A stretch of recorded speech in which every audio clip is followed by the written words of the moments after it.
نحمده ونصلي على رسوله الكريم اما بعد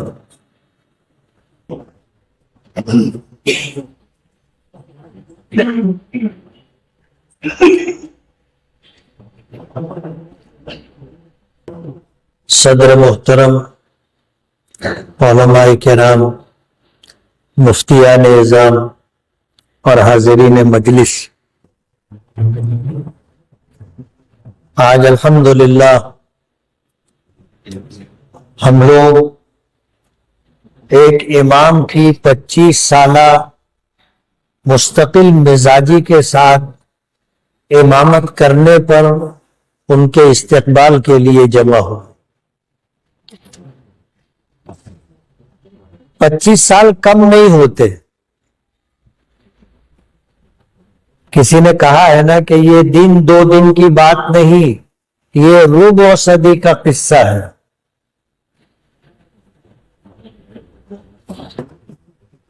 پچیس سال مستقل مزاجی کے ساتھ امامت کرنا، اور وہ بھی نمازوں کی پابندی کے ساتھ، آسان کام نہیں ہے۔ سردی ہو، گرمی ہو، بارش ہو، گھر میں خوشی ہو، غمی ہو، اپنی طبیعت اچھی ہو یا خراب ہو، ہر حالت میں پہنچنا اور نماز پابندی کے ساتھ پڑھانا بہت مشکل کام ہے۔ ہم ایک مسجد میں پابندی سے نماز نہیں پڑھ پاتے۔ ہر شخص کے پیچھے اپنی مصروفیات ہوتی ہیں، کام کاج ہوتا ہے۔ آدمی فجر میں کہیں ہوتا ہے، ظہر میں کہیں ہوتا ہے، عصر میں کہیں ہوتا ہے، مغرب اور عشاء میں کہیں ہوتا ہے۔ ایک مسجد میں پابندی کے ساتھ ہم لوگوں کے لیے نماز پڑھنا مشکل ہے۔ کہتے ہیں نا، عربی کا ایک جملہ ہے، صاحب البیت ادری بما فیہ، گھر والا جانتا ہے کہ گھر میں کیا ہے۔ میں بھی امامت کرتا ہوں تو مجھے پتا ہے کہ یہ کتنا مشکل کام ہے، آسان کام نہیں ہے، بہت مشکل کام ہے۔ ایک صاحب مجھ سے کہنے لگے کہ تم امامت کرتے ہو، تنخواہ لیتے ہو، تو تنخواہ کیوں لیتے ہو؟ نماز تو تم کو تو پڑھنا ہی پڑھنا ہے نا، بجائے صف میں پڑھنے کے مصلی پر پڑھ رہے تو کیا اس کی پگار لیں گے؟ سمجھ میں آ رہی بات؟ ہر مسلمان عاقل بالغ پر نماز فرض ہے۔ فجر کی، ظہر کی، عصر کی، مغرب کی، عشاء کی نماز تو پڑھنا ہی ہے نا۔ فرق اتنا ہے کہ بجائے امام کے پیچھے پڑھنے کے امام بن کر کے پڑھ لے ہوئے آدمی، تو تنخواہ کیوں لیتے ہو؟ تو اس سے میں نے کہا کہ ہم لوگ نماز پڑھنے کی یا پڑھانے کی تنخواہ نہیں لیتے، وقت دیتے ہیں، اس کی تنخواہ لیتے ہیں۔ ایک جگہ ایک مقام پر پابندی کے ساتھ آنا اور وقت دینا، یہ اس کی تنخواہ ہے۔ میں نے کہا ایک کام کر، تو مہینے بھر کی نماز پہلی صف میں مؤذن کے بازو میں پڑھ، مہینہ پورا ہوگا جو تنخواہ مجھ کو ملے گی وہ میں تجھ کو دے دوں گا۔ اس نے کہا پڑھوں گا۔ پہلی نماز جب ہوئی تو میں پیچھے دیکھا تو وہ مؤذن کے بازو میں تھا۔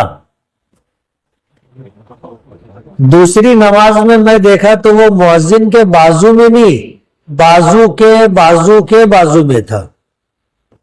اب میں جب اس کو پلٹ کے دیکھا تو وہ نیچے دیکھ رہا تھا ایسے۔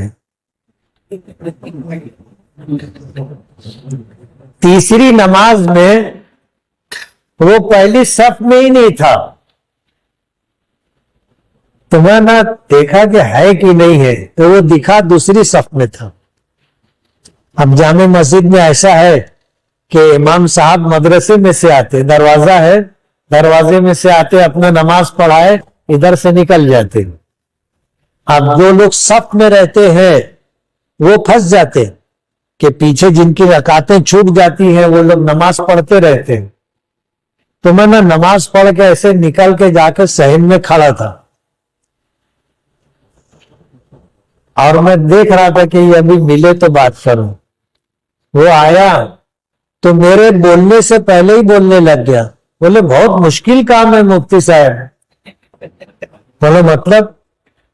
بولے میں گولڈن نگر میں تھا اور نماز کا وقت ہوا تو وہاں سے کیسے ویسے کر کے آیا تو پہلی صف بھر گئی تھی، دوسری صف میں جگہ ملی۔ بولے پھر اب؟ بولے بہت کم پگار دیوتے، کام بہت مشکل ہے، کام بہت مشکل ہے۔ اسلامی حکومتیں تھی تو ائمہ کرام کو، علماء کرام کو، مسلمانوں کے بچوں کو دینی تعلیم دینے والے، مسلمانوں کو 5 وقتہ نماز پڑھانے کی خدمت انجام دینے والوں کو حکومت وقت وظیفہ دیا کرتی تھی۔ آج اسلامی حکومت نہیں ہے،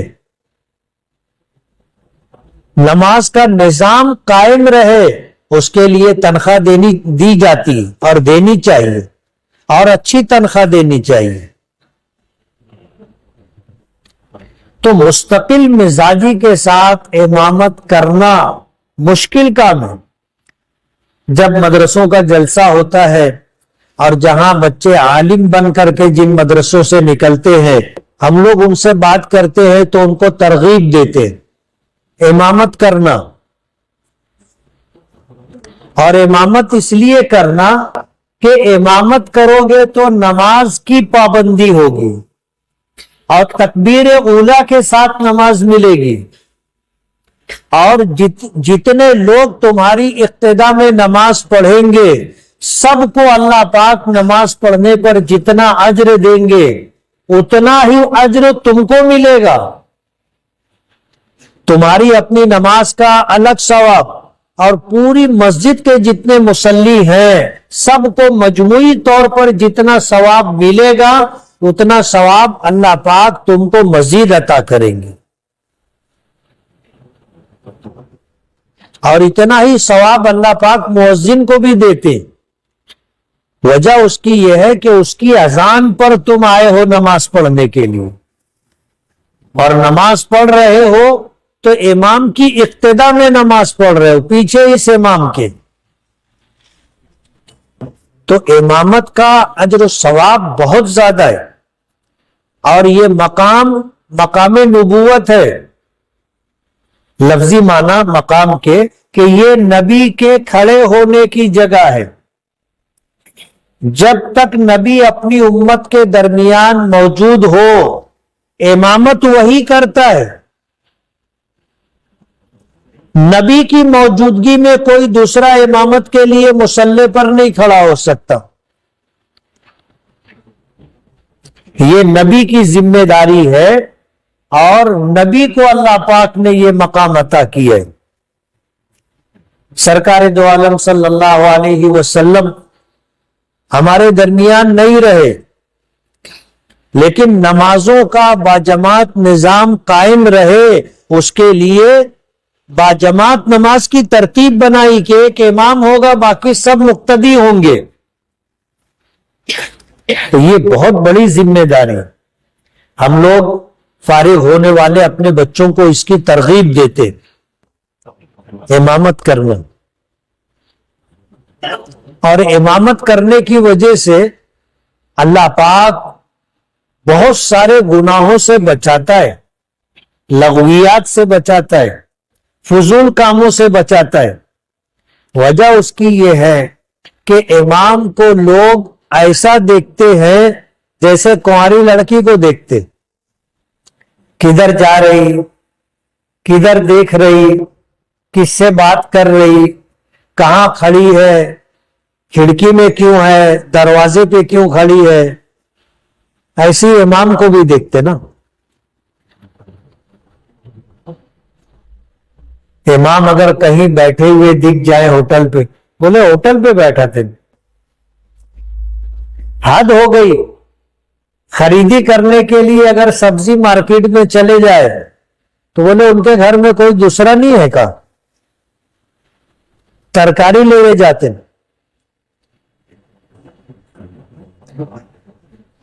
جو کام جائز اور مباح ہے اگر وہ کام امام کرے تو بھی لوگ اس کے اوپر نظر رکھتے, اور امام صاحب امامت کرتے ہیں. جیسے ہی کانٹے پہ کانٹا آیا, جو وقت مقرر ہے, اگر 1 منٹ کی تاخیر ہوئی تو سب کی گردن گھومنے لگتی, کہاں ہے امام صاحب. 1 منٹ کی تاخیر برداشت نہیں ہوتی.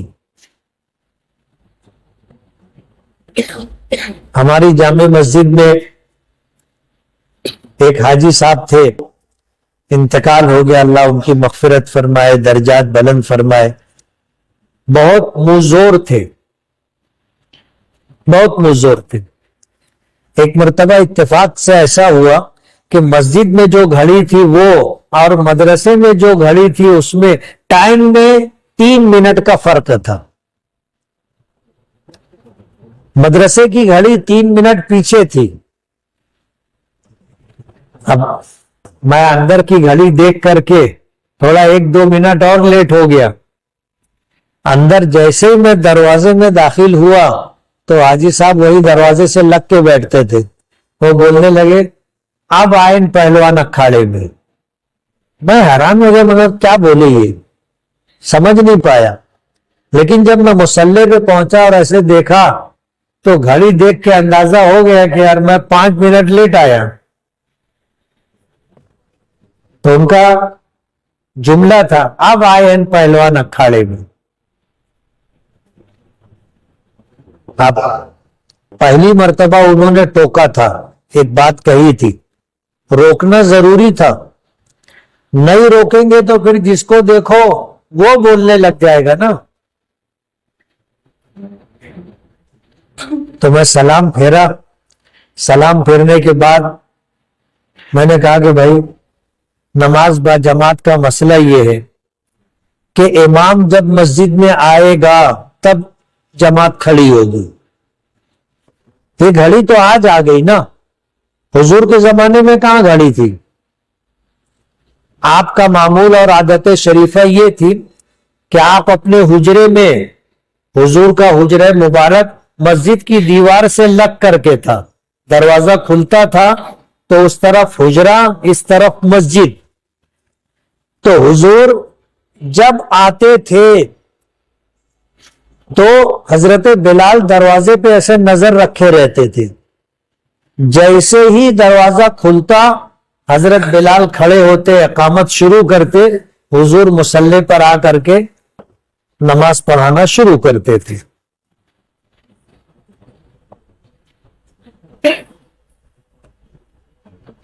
تو حضور کا معمول یہ تھا. گھڑی نہیں تھی, گھڑی تو بات کی ایجاد ہے. اس لیے ہماری نماز اور ہماری جماعت یہ گھنٹے والی عبادت نہیں ہے کہ گھنٹہ بجا ٹن میں سے تو آدمی. ہماری یہ عبادت نہیں. ہماری عبادت یہ ہے کہ امام صاحب آئیں گے تو جماعت کھڑی ہوگی, اور اگر جس کو گھنٹے والی عبادت کرنا ہو وہ بازو میں چلا جائے. جامع مسجد کے بازو میں ایک بڑا مندر بھی ہے, مطلب جن کو گھنٹے والی عبادت کرنی ہے وہ وہاں بازو میں چلا جائے. ٹوکنا ضروری تھا, روکنا ضروری تھا, ورنہ کوئی بھی امام کو کچھ بھی کہنا شروع کر دے گا. حالات اسی طرح کے, اسی لیے مسجدوں میں بورڈ لگتا ہے کہ امام اور مؤذن سے بحث نہ کریں. اگر کوئی شکایت ہے تو مسجد کے ذمہ داروں سے شکایت کریں, امام اور مؤذن سے بحث نہ کریں. وجہ اس کی یہ ہے کہ مقام امامت بہت بلند مقام ہے، مگر آج ہمارے نزدیک اس کی اہمیت نہیں ہے، اس کی قدر دانی نہیں ہے۔ امام کو لوگ نوکر سمجھتے ہیں۔ وجہ اس کی یہ ہے کہ جمعہ کو 10-20 روپیہ چندہ دیتے ہیں اور اسی چندے سے امام کو تنخواہ دی جاتی ہے، تو لوگ امام مؤذن کو، مسجد کے خادم کو اپنا نوکر سمجھتے ہیں، جس کی کہیں نہیں چلتی، جو کہیں نہیں کچھ بول پاتا، وہ بھی مسجد میں آ کر کے بولتا نا۔ روکنا ٹوکنا ضروری ہے، امام کا اپنا ایک مقام۔ آج ہمیں اس کی اہمیت کا اندازہ نہیں ہے۔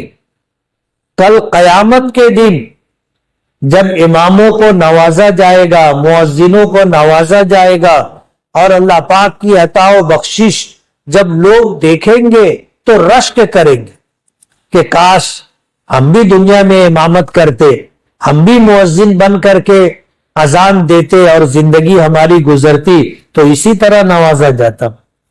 مسلم شریف کی روایت ہے کہ مؤذنین کے متعلق حضور نے فرمایا ان اطول الاعناق یوم القیامہ المؤذنون، کہ میدان محشر میں قیامت کے دن سب سے طویل قامت، بلند گردن والے، لمبی گردن والے مؤذن ہوں گے، یعنی سب کھڑے ہوں گے تو مؤذن ان میں قداور ہوں گے، یہ ان کا امتیاز ہوگا۔ اللہ پاک پورے میدان محشر میں ہر شخص کو بتائیں گے کہ بھائی دیکھو یہ مؤذن ہے، اس نے دنیا میں اللہ کی بڑائی کا اعلان کیا تھا، اللہ اکبر اللہ اکبر۔ یہ مؤذن ہے جس نے بلند آواز سے کہا تھا اشہد ان لا الہ الا اللہ، کہ میں اس بات کی گواہی دیتا ہوں کہ اللہ کے سوا کوئی معبود نہیں، اشہد ان محمد رسول اللہ، اس بات کی گواہی دیتا ہوں کہ محمد صلی اللہ علیہ وسلم اللہ کے رسول ہے۔ یہ نماز کی طرف بلاتا ہے، یہ کامیابی کی طرف بلاتا ہے۔ حدیث پاک میں آتا ہے کہ مؤذن کی آواز جہاں تک جاتی ہے، جتنی مخلوق درخت کے پتے، شاخیں، زمین کے تنکے، ذرے سنتے ہیں، وہ کل قیامت کے دن گواہی دیں گے کہ اللہ دنیا میں اس نے تیری کبریائی، تیری وحدانیت اور تیرے نبی کی رسالت کا اعلان کیا تھا۔ ایک مرتبہ میں مسجد نبوی میں ریاض الجنہ میں بیٹھا تھا۔ تعلقات ہیں تو تعلقات کام آتے، مسجد نبوی میں جو خادم ہے ان سے تعلقات ہیں تو وہ لے جا کر کے ریاض الجنہ میں بٹھا دیتے، نمبر لگانے کی ضرورت نہیں پڑتی۔ چلا گیا میں، عصر کی نماز سے پہلے گیا تھا، جب وہیں پر ریاض الجنہ میں ایک اذان دینے کے لیے چھجا بنا ہوا ہے، مؤذن نے اس کے اوپر اذان دی تو میں دیکھ رہا تھا اس کو۔ جب اس نے کہا اشہد ان محمد رسول اللہ تو اس نے روضہ مبارک کی طرف ایسے دیکھا، پھر جب اس نے دوبارہ کہا اشہد ان محمد رسول اللہ، پھر اس نے روضہ مبارک کی طرف دیکھا۔ میرے دل میں یہ خیال آیا، قابل رشک آدمی کل قیامت کے دن نبی کریم صلی اللہ علیہ وسلم اس بات کی گواہی دیں گے کہ اللہ میں گواہ ہوں، اس نے تیری وحدانیت کا اعلان کیا تھا، اس نے میری نبوت کا اعلان کیا تھا، میں نے سنا ہے، میں گواہی دیتا ہوں۔ آپ سوچو کتنی بڑی بات، سارے ذرے ذرے، ایک ایک مخلوق جہاں تک آواز جائے گی سب مؤذن کے حق میں گواہی دیں گے۔ بہت بڑی خدمت۔ اور ہمارے یہاں آج کے ماحول میں مؤذن تو امام سے بھی بیچارہ گیا گزرا ہوتا ہے نا، جس کو دیکھو وہ مؤذن کو کام سے لگاتا ہے۔ امامت بہت بڑی خدمت۔ علماء کرام کی موجودگی میں ان کے حوصلوں کے ساتھ میں یہ بات کہنا چاہوں گا کہ جیسے جسم ہے یہ کمزور ہوتا ہے، طاقتور ہوتا ہے، اسی طرح انسان کی روح بھی کمزور ہوتی ہے اور طاقتور ہوتی ہے. اور جو شخص امامت کرتا ہے اس کی روح بہت طاقتور ہوتی ہے، بہت طاقتور ہوتی، معمولی بات نہیں ہے. جو آدمی پابندی سے امامت کرتا ہو، ایک لمبے عرصے تک امامت کر لے، تو اللہ پاک اس کو ایسی روحانی طاقت عطا کرتے ہیں کہ کسی کو خبیث یا جن لگ جائے اور تم جا کر بول دو امام صاحب سلام بولے آ رہے، بھاگ جائے گا نا. وہ کچھ چھوچھا کرنے کی ضرورت نہیں، صرف یہ کہہ دینا کہ امام صاحب آ رہے ہیں. جو خبیث اور شیاطین ہوتے ہیں وہ جگہ چھوڑ دیتے. جیسے دنیا میں جو لوگ دادا ہوتے ہیں بولے بھاگ آ رہے ہیں تو آدمی جگہ چھوڑ دیتا ہے. ایک آدمی کے بچے کو کسی نے مارا، وہ روتا ہوا آیا، باپ کو بہت غصہ آیا، کس نے مارا؟ چلو وہاں گیا تو وہ محلے کا دادا تھا، بولے اچھا تم مارے گے، ایک تماشا اور مارو.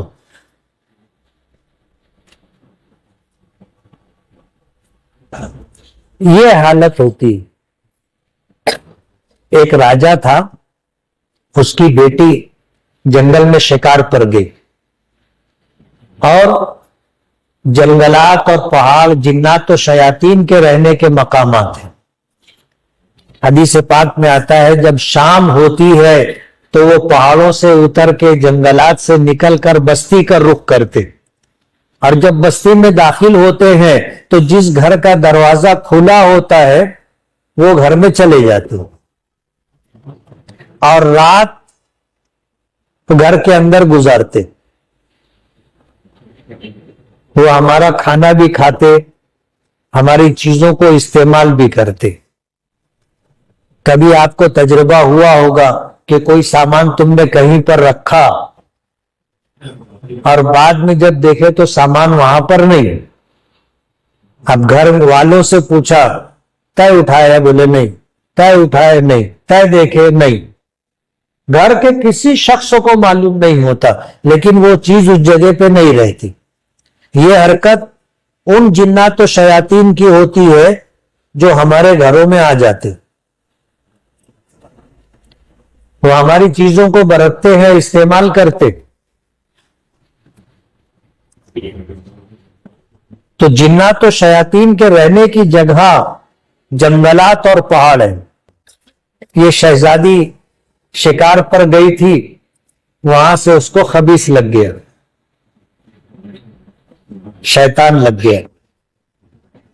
اب وہ گھر آ کر کے اس نے پورے کپڑے اتار دیے اور کسی کے قابو میں نہیں آ رہے. گھر والوں نے پریشان ہو کر اس کو ایک کمرے میں بند کر دیا. اب جو کمرے میں جاتا وہ اس کو اٹھا کے باہر پھینک دیتی. اتنی طاقت آ جاتی، یعنی کسی کو جن اور شیطان لگ جائے تو کئی لوگ مل کر کے اس کو قابو میں نہیں کر پاتے، سب کو جھٹک دیتے ہیں. اب وہ لڑکی ذات غیر شادی شدہ، عمر آپ سمجھ سکتے ہو کتنی ہوگی، جوان لڑکی تھی، شہزادی تھی، جو جاتا تھا اس کو اٹھا کر کے کمرے کے باہر پھینک دیتی تھی. مجبور ہو کر کے سب جتن کر لینے کے بعد کسی نے کہا کہ مسلمانوں میں جو مسجد میں امام ہوتے ہیں ان کو لاؤ، وہ کچھ کریں گے. راجا کا حکم ہوا. امام صاحب ضعیف آدمی تھے، زندگی ان کی امامت میں گزری تھی، ضعیف اور کمزور تھے. گئے تو سب نے ان کو دیکھا تو دیکھ کر کے پریشان ہو گئے کہ اچھے توانا طاقتور تندرست لوگ اندر جاتے اور وہ اٹھا کر کے باہر پھینک دیتی. یہ بڑے میاں کا کیا ہوگا، ان کو اٹھا کے پھینکے گی تو ان کا تو کام ہی ہو جائے گا. مگر امام صاحب تھے، کاندھے کے اوپر ان کا رومال تھا. اندر گئے, رومال ہاتھ میں لیا, اور وہ لڑکی آگے بڑھی کہ اٹھا کے پھینک دے تو کپڑے کے ساتھ اس کی کلائی پکڑ لی. بس کلائی کا پکڑنا تھا, لڑکی کا بس نہیں چلا. اس کو جو خبیث لگا تھا, شیطان لگا تھا, بے بس ہو گیا. یہ وہ روحانی طاقت تھی کہ جب اس کو پکڑ لیے تو اس کو اندازہ ہو گیا کہ اب اپنے بس کی بات نہیں ہے, بھاگا نکل کے. اب لڑکی نے جب دیکھا کہ میرے بدن پہ کپڑا نہیں ہے تو اس کی فطری حیا جو شیطان کے چلے جانے کے بعد تھی, وہ فوراً جو ہے وہی رومال لے کر کے اس نے اپنا جسم ڈھانکا. روحانی طاقت اللہ زبردست دیتے. امام کو بھی نہیں معلوم رہتا کہ میری روحانی طاقت کتنی. بہت زبردست طاقت ہوتی ہے, اللہ پاک دیتے. اور 25 سال امامت کرنا معمولی بات نہیں ہے.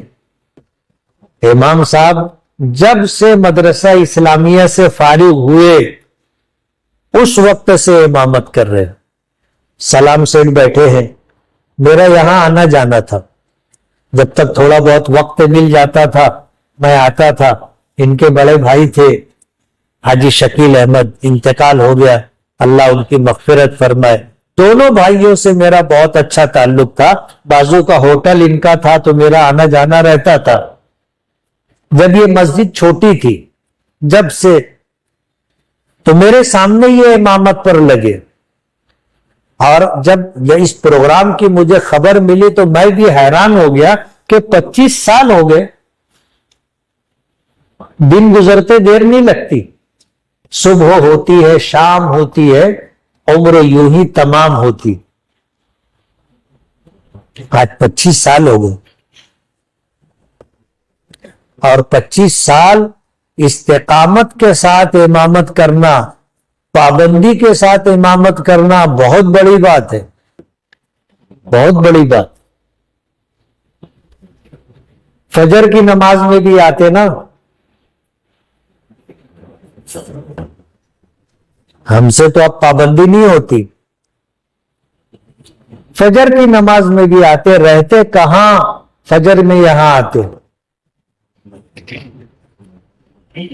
اس لیے واقعی میں ان لوگوں کا شکر گزار ہوں جنہوں نے یہ استقبالیہ مجلس رکھی.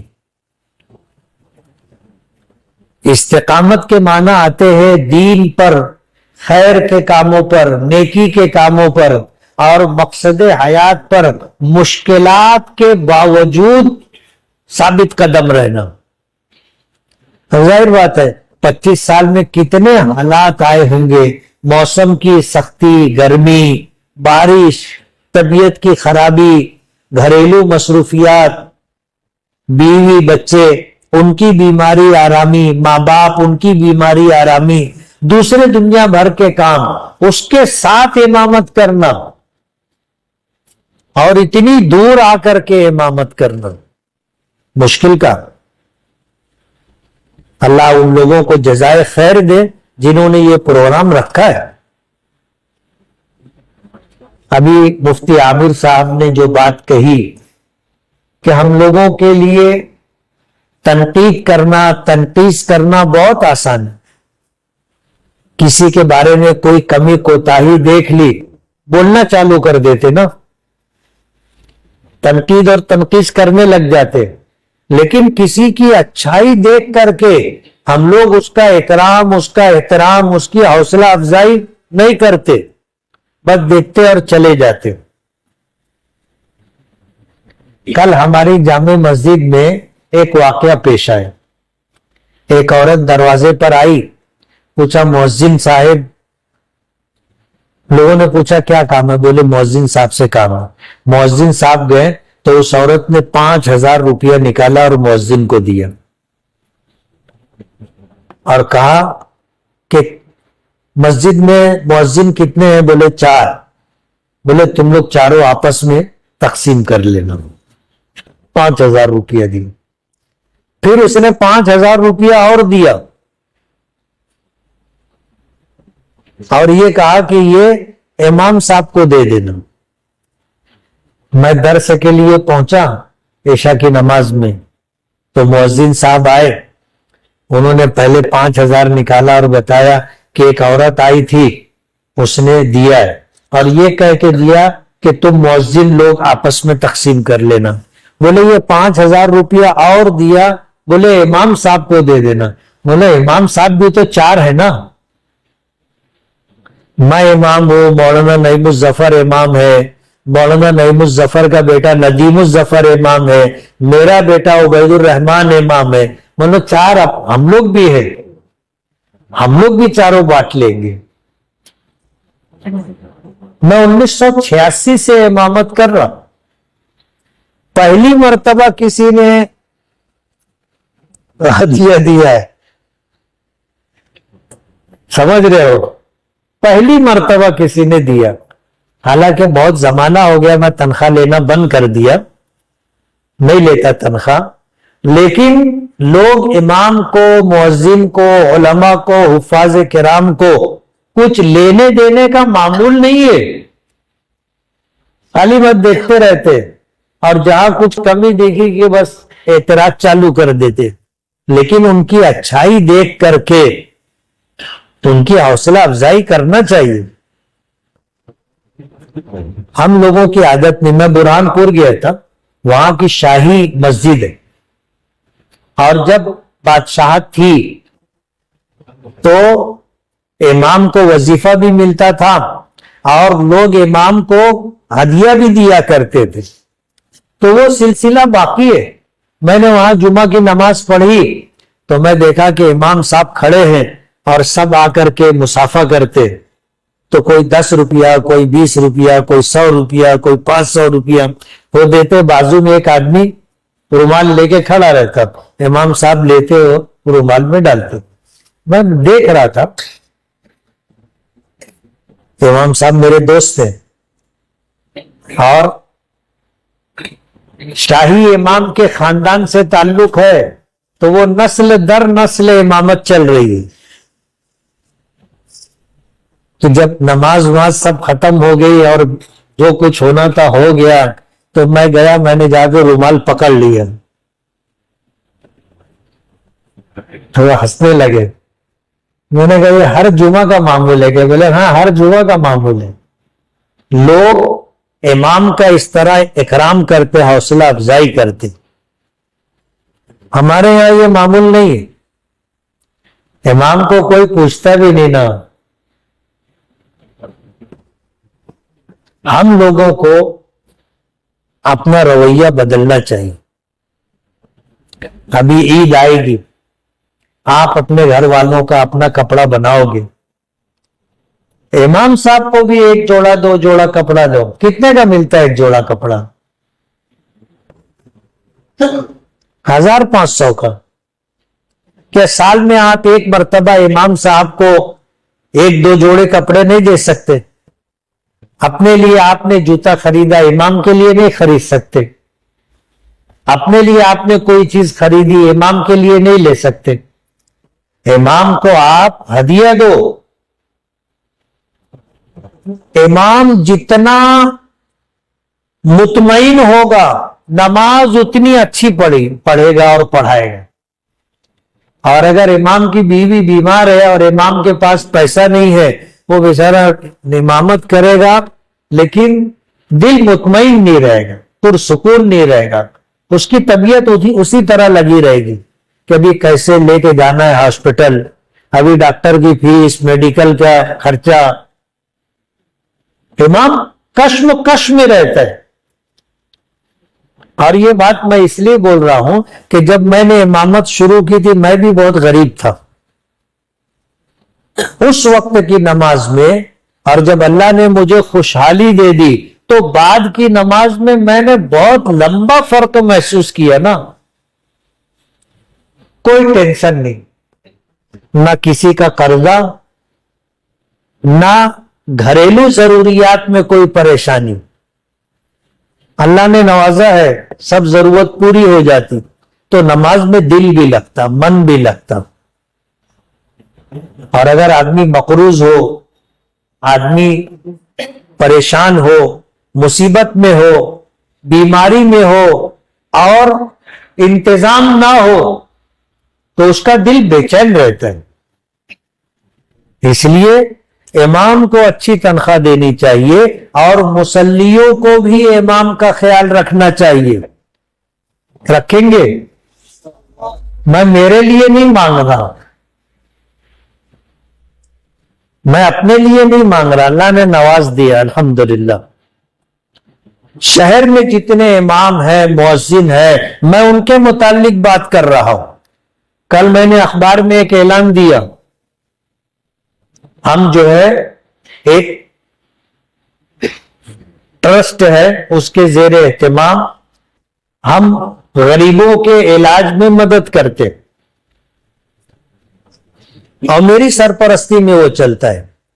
میں نے اپنے نام سے اخبار میں اعلان دیا کہ جتنے ائمہ ہیں، علماء ہیں، مکاتب میں پڑھانے والے حفاظ کرام ہیں، وہ آ کر ہمارے یہاں اپنی معلومات کا اندراج کرائیں، کارڈ لے لے.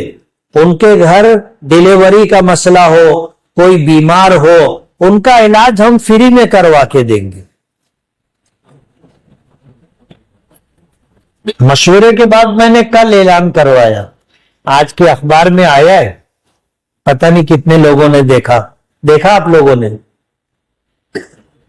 اپنی مسجد کے امام کو، مؤذن کو اور اپنے یہاں مکتب میں پڑھانے والے حافظ صاحب کو، آپ میری آفس کے پاس ہم نے الگ سے آفس رکھا ہے، وہاں بھیجئے، وہاں انٹری کروائیے، ان کو ہم کارڈ دیں گے اور ان کے گھر اگر کوئی بیمار ہوگا اس کا علاج کروائیں گے. یہ ضروری ہے. اور میں یہ چاہوں گا کہ آپ بھی ائمہ، علماء، مؤذنین اور حفاظ کرام کے ساتھ عزت اور احترام کا معاملہ کریں گے. میں حافظ صاحب کو بہت بہت مبارکباد دوں گا. 25 سال پابندی کے ساتھ تمام تر ماحول نرم گرم ہونے کے باوجود امامت کرتے رہے، بڑی بات ہو. اللہ تعالیٰ اس نیکی کو قبول فرمائے. میں ٹرسٹیوں کو بھی مبارکباد دوں گا کہ انہوں نے 25 سال امام صاحب کی امامت میں ان کی مدد کی. دیکھو، ہر ایک سے کچھ نہ کچھ کمی کوتاہی ہو جاتی ہے، لیکن یہ ٹرسٹیوں کی ذمہ داری ہے کہ سمجھے اور سمجھ کر کے ان کو لے کر کے چلے. ورنہ ہوتا یہ ہے، ٹرسٹی لوگ پوچھتے ہیں کہ ہماری رحمانی مسجد کا واقعہ ہے. قاری مختار ملی صاحب، علماء کرام جانتے ہیں، آپ بھی جانتے ہوں گے، رحمانی مسجد میں امامت کرتے تھے، ظہر کی نماز میں نہیں پہنچے. تو ایک صاحب تھے، جیسے ہی عصر کی نماز میں وہ پہنچے، سلام پھیرا تو کہنے لگے ظہر میں کہاں رہو؟ سلام پھیرنے کے بعد پوچھا ظہر میں کہاں تھے؟ تو انہوں نے کہا کہ مجھ کو کام تھا. تو بولے تنخواہ کاٹ لو. تو بولے 2 روپیہ کاٹ لو. مہینے کی تنخواہ 300 روپے تھی. تو ایک دن کی تنخواہ کتنی ہوئی؟ 10 روپیہ. اور ایک نماز کی تنخواہ 2 روپیہ. وہ بھی ایک دم مفت ہے نا ہمارے قاری مختار صاحب. انہوں نے کہا کہ 2 روپیہ کاٹ لو.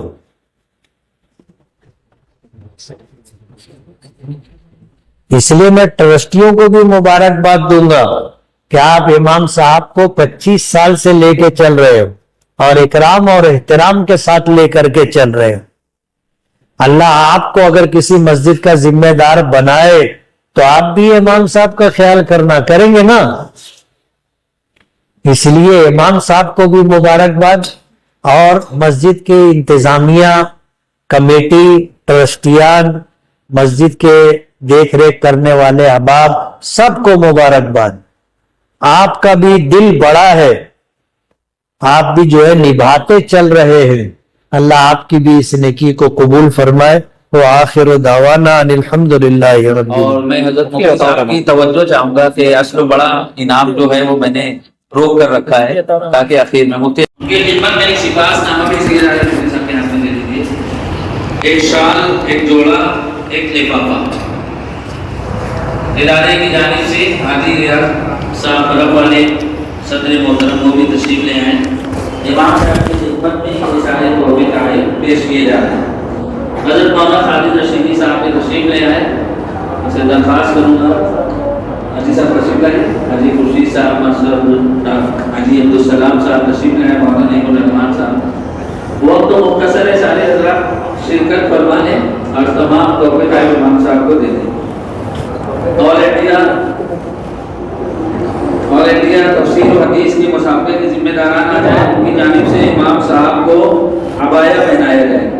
حضرت مولانا خالد رشیدی صاحب آپ اپنے ہاتھ سے دیجیے. مولانا کی طرف سے امام صاحب کو ایک جوڑا ہے، امام صاحب کے لیے ایک لفافہ ہے.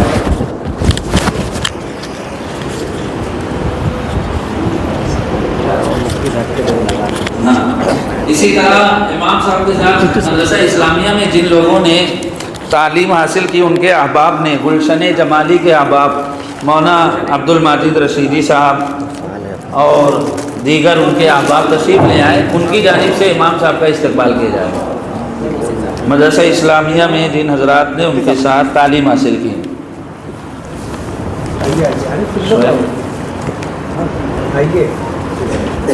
امام صاحب کے ساتھ کے لوگ ساتھی براتی ہیں ہم لوگ ہیں.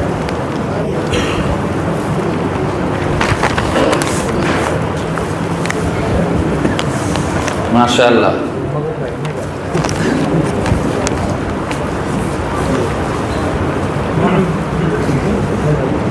صفا فاؤنڈیشن کی جانب سے شال، صفا فاؤنڈیشن کی جانب سے امام صاحب کو شال پہنائی جا رہی. صفا فاؤنڈیشن کے مولانا عبد الوحید ندوی آگے آ جائیں، امام صاحب کو پہنا دیں. اور میں حضرت مفتی صاحب کی توجہ چاہوں گا کہ اصل بڑا انعام جو ہے وہ میں نے روک کر رکھا ہے تاکہ اخیر میں مفتی عطا الرحمان بھی آ جائیں. امام صاحب کی خدمت میں ایک صاحب خیر نے اپنے نام کا اظہار نہیں کیا ہے. ان کی جانب سے امام صاحب کے لیے سفر عمرہ کا تحفہ ہے. اللہ تعالیٰ ان کو خیر و برکت سے نوازے اور علماء ائمہ کی ان کی اس محبت کو آخرت میں نجات کا ذریعہ بنائے. ایک اور انعام ہے، امام صاحب ماشاءاللہ ان کے پاس بائک ہے لیکن اللہ کا کرم ہوتا ہے کسی کے دونوں ہاتھوں میں لڈو آ جائے، یک نہ شد دو شد. تو میں بائک کی بات کر رہا ہوں، سواری کی، مفتی عطا الرحمان. تو امام صاحب کو ان کے محبین اور معتقدین کی طرف سے، آپ پیر صاحب بھی تو نہیں ہیں، ان کے معتقدین اور محبین کی جانب سے ایک شو روم کی شائن گاڑی، وہ ویٹنگ میں ہے، شو روم میں 2-3 دن بعد انشاءاللہ آ جائے گی. یہ تمام تحفے تحائف امام صاحب کو دیے جائیں.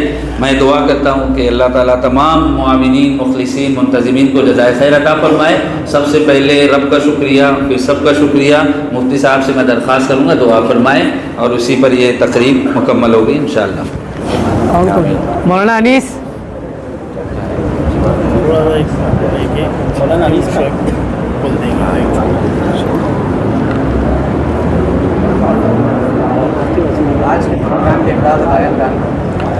ہم نے ادارے پیغام جامعی کے تحت امام صاحب کے 25 سال ہونے پر اعزاز و استقبال کیا. اس اعزاز و استقبال اس وجہ سے کیے کہ امام صاحب نے 25 سال ایک ہی جگہ استقامت کے ساتھ کیے اور سب سے بڑی خوبی وقت کی پابندی ہے.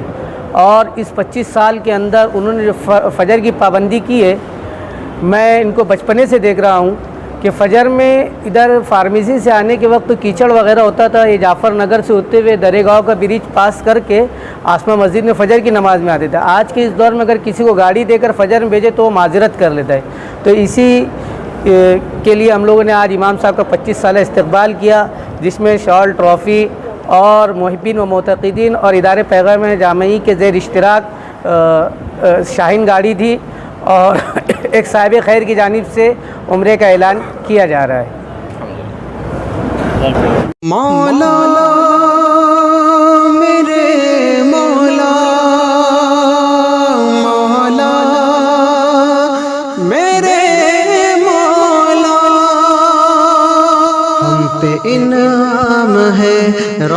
رحمان کا سر پہ ہے تاج یہ حفظ قرآن کا ہم پہ انعام ہے رب رحمان کا سر پہ ہے تاج یہ حفظ قرآن کا ہم کو قسمت پہ اپنی بہت ناز ہے آج حاصل ہوا جو یہ اعزاز ہے جو کتاب خدا سب سے ممتاز ہے وجہ تسکین دل جس کی آواز ہے تحفہ ہم کو ملا اس کے فیضان کا ہم پہ انعام ہے رب رحمان کا ہم پہ انعام ہے رب رحمان کا سر پہ ہے تاج یہ حفظ یا الہی تیرا شکر ہے بار بار روح پرور ہے یہ فضل کا شاہکار حافظوں میں ہوا اب ہمارا شمار نور قرآن سے سینہ بھی ہے مشکبار پوچھنا کیا اے حافظ تیری شان کا ہم پہ انعام ہے رب رحمان کا ہم پہ انعام ہے رب رحمان کا سر پہ ہے تاج یہ حفظ قرآن کا دولت حفظ قرآن ہے بے بدل اس پہ قربان دنیا کے شاہی محل کتنا خوش بخت ہے حافظ بامل تاج ماں باپ جنت میں پہنیں گے کل ہوگا ایسا صلہ ان کے احسان کا